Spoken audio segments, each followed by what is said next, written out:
When President Joe Biden won his first election for senator, he was just 29 years old, criticized at the time for being too young for his position. Now, more than 50 years later, he's leaving office on Monday at 82 years old, the oldest president in U.S. history. From the Oval Office, he reflected on his half-century in the public eye.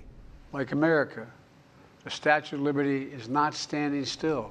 In just his fifth Oval Office address as president, Joe Biden gave his farewell address to the American people, writing the first draft of history for how his presidency will be remembered. Together, we've launched a new era of American possibilities. Biden spotlighted his legislative achievements since entering the White House, including the American Rescue Plan, which funneled trillions of dollars into the pandemic response, the bipartisan infrastructure law, which funded projects across the country, the Inflation Reduction Act, which provided hundreds of billions of dollars for climate and healthcare programs, and the bipartisan Safer Communities Act, the most significant gun safety law in decades. It will take time to feel the full impact of all we've done together. But the seeds are planted, and they'll grow and they'll bloom for decades to come. He also touted his economic record, including 4 years of job growth and the lowest unemployment rate in 50 years. And in foreign policy, he highlighted his effort to mobilize the international community in defense of Ukraine after Russia attacked in 2022. And overseas, we've strengthened NATO. Ukraine is still free.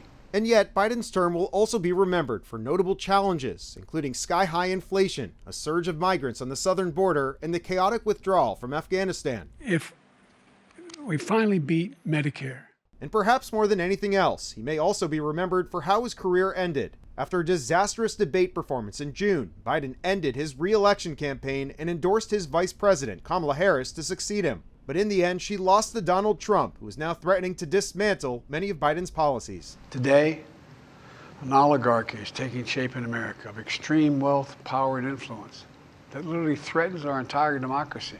And when President Biden steps aside on Monday, he'll be ending a whopping 52 years in Washington, including 36 years as a senator and 8 years as a vice president for Barack Obama. After all these decades, he'll be stepping aside out of the public eye. Reporting here at the White House, I'm Koslof, Spectrum News.